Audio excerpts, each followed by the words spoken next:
Frank here from Black Sheep Studios. I'm coming at you from Manahawkin, New Jersey. I wanted to talk about a very simple move, the plank, because a lot of the times I think there's this idea that you have to do a plank perfect, like this, forearms parallel, feet together, and just holding it, squeezing glutes, pushing into the floor.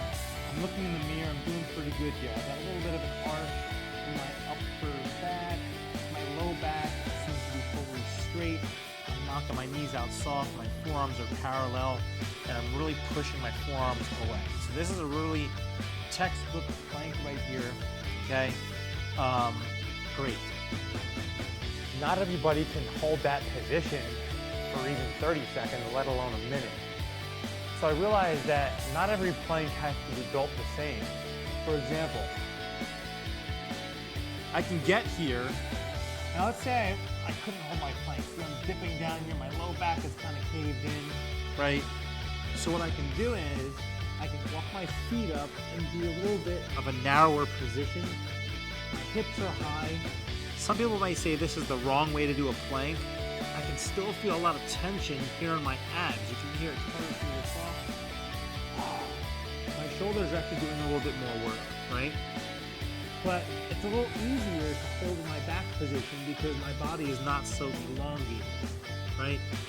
So, long story short, your plank position can be modified for you. You don't have to be totally straight, I believe.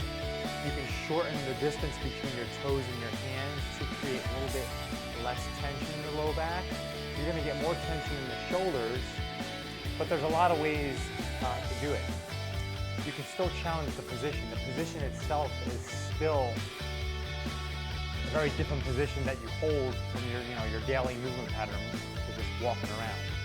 So give it a try. If you have any issues in your low back in class, you can figure out ways to make the plank work for you.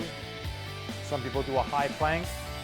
Some people will get here and just hold the plank high. And just squeezing the glutes and tightening the abs, right? Because whether I'm in a high plank or a low plank, I'm still trying to create this tension here in the abs, pulling the elbows down and pulling the toes up.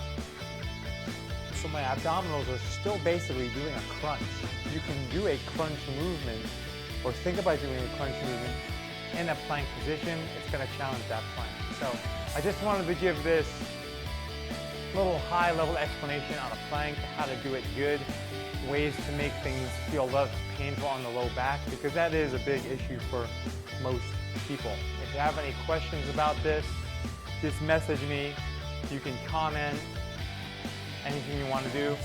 I'll see you in class. Peace out.